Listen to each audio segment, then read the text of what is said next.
Hello everyone, welcome back. Today I have another wrap up which is going to cover 2 weeks because I just didn't have the opportunity to film last week, and I have a lot of books to share feedback and reviews on with you guys, so let's dive in. So first up, I finished Lore. I rated it a 3-star. I really didn't care where the ending of that book was going, and I really struggled to want to finish it, so that's why I rated it 3 stars. It's not that it was a bad book, it's just that it felt predictable, and so I didn't feel like I needed to pick up the book and read it. I felt like I could kind of guess what was going to happen in each next scene, so when a scene started, I was like, oh, it's probably going to go this way, and I was typically right, so it just wasn't very interesting to me, and it wasn't entirely holding my attention, and I didn't like some of the characters very much, so that didn't really help me in wanting to pick up and be engaged with that one. And thankfully I was listening to it, but that kind of sucked because that meant I was like in an audiobook slump of sorts, and I just didn't want to get up and do anything because I just didn't want to listen to it. Then I also read Out of the Woods. I thought it was an okay book, but I felt like the main female character was kind of obnoxious, and I feel like a lot of their issues actually came from like her being very picky about her life and things. Not entirely that she was ungrateful. I just think that she needed to have grown more before she got married, which like is kind of a realization that she has in the book. But like Caleb, the main male character, didn't really actually have any major issues. He just kind of felt bad that that's where they were. So he agreed to go on this trip because she said that they needed to go on this trip to save their marriage and feel like they could come back together. Overall, it was an okay book. I just didn't love it as much as I loved Out on a Limb. And I have 2 books that I'm not going to say the titles of or the author because she is kind of problematic. However, you might know them from a very basic description of the main male character going through DV and drug and alcohol abuse, and then he has this girl that comes along and she really wants to try to make his life better, and she very slowly picks away at him until they become a couple, and then they wind up having a child together, and that is kind of what ultimately saves his life. But overall, I really enjoyed both of the books. I felt like it was kind of a full wraparound picture, and it really does also touch on books 1 and 2. Multiple of the scenes were kind of a crossover, and so you just got them from his and hers point of view instead of his sister's and her girlfriend's point of view. And then I also listened to Never, which I loved. I rated it 4.5 simply because there were small plot points that I didn't personally love, but the overall story was really, really good. I was super engaged and I really wanted to know what was going to happen next.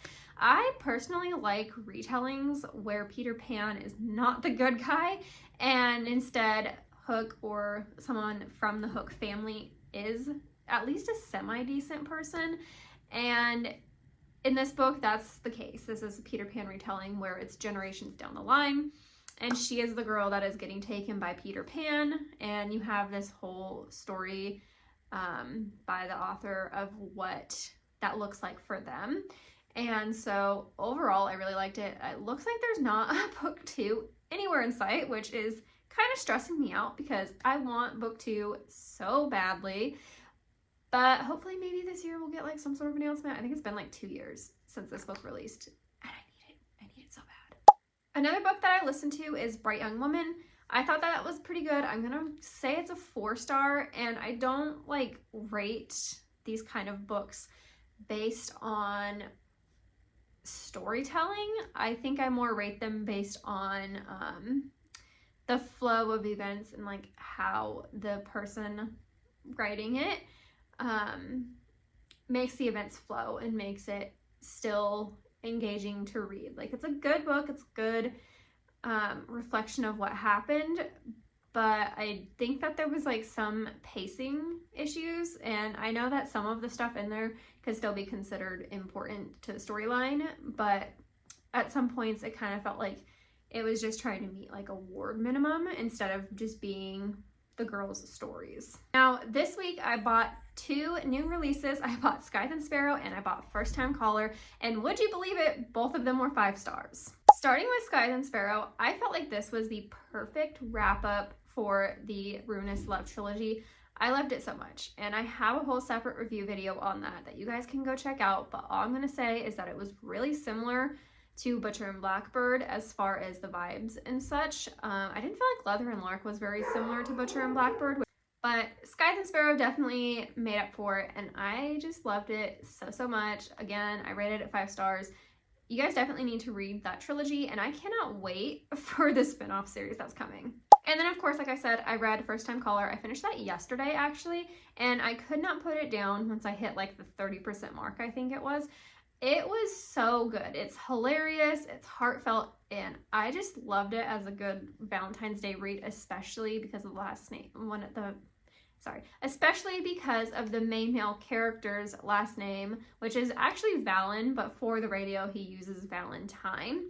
And overall, he was just like really wholesome, and he tried so hard to keep things bottled up, and he wasn't doing a great job. But I do think that the way that the relationship comes together, I personally loved. I think that them realizing that they need to be open was great, and I was really scared that there was going to be a third act breakup, but it was more like a third act, you need to realize what you want type of thing instead of a breakup. And so she knew what he wanted and he knew what he wanted. They finally were like, all right, you know what, we're just gonna do the whole thing in full send. Then I also read Feybound. I rated that a 3.5 star. I feel like it's a really basic fantasy, so if you're just getting into fantasy, that might be for you, but it wasn't for me. I wanted more detail, I wanted more action, and I wanted more of an engaging plot. I think if you like maybe political fantasy, you'd like it more than I did. Maybe like if you like Cruel Prince type thing.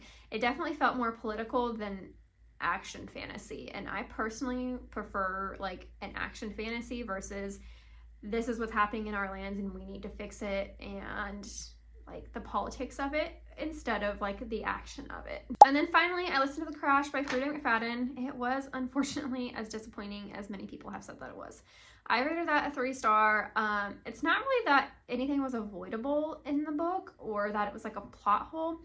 It was more like I read this before in a way.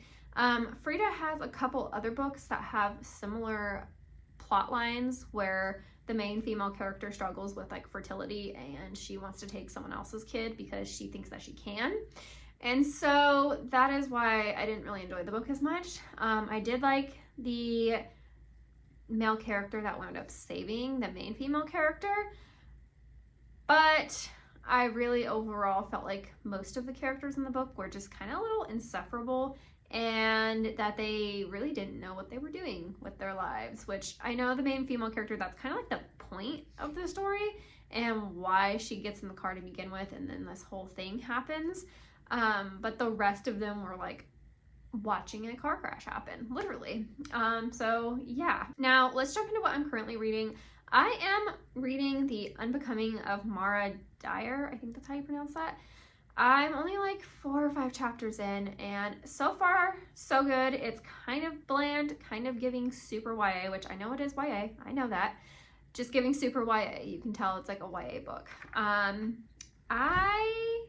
am hoping that it'll be more paranormal, like it's been hinted to be, so we're gonna have to see on that front, but I'm hopeful. I'm currently listening to Wings of Starlight, and that is a Disney book which a lot of people have been anticipating, I guess. I don't know, I didn't really get too much into like the Disney fairy thing growing up, but I do think that the plot so far is interesting. I think that it's a good like lead up to a relationship and the whole storyline that people have anticipated for so long. I haven't really looked into reviews or anything to know that if it's living up to expectations, but so far it's a cute little palette refresher that I am enjoying. And then today, probably, I'll be starting The Handmaid's Tale with one of my friends. She bought it for us on the buy one, get one half off Amazon sale, and I picked it up the other day. That way we can both get it going here soon. I have already listened to Manacled at least once and a half. And so I'm very interested to see how like Manacled was based off of Handmaid's Tale and how similar those are. And I know It's not the same exact thing. I know. I'm just curious because a lot of people say that Manacled goes kind of hand in hand with like the Handmaid's Tale idea. Anyways, that is everything for the last 2 weeks and what I'm currently reading and what I'll be starting. If you enjoyed this video, please be sure to like, comment, and subscribe, and I will see you guys next time. Bye!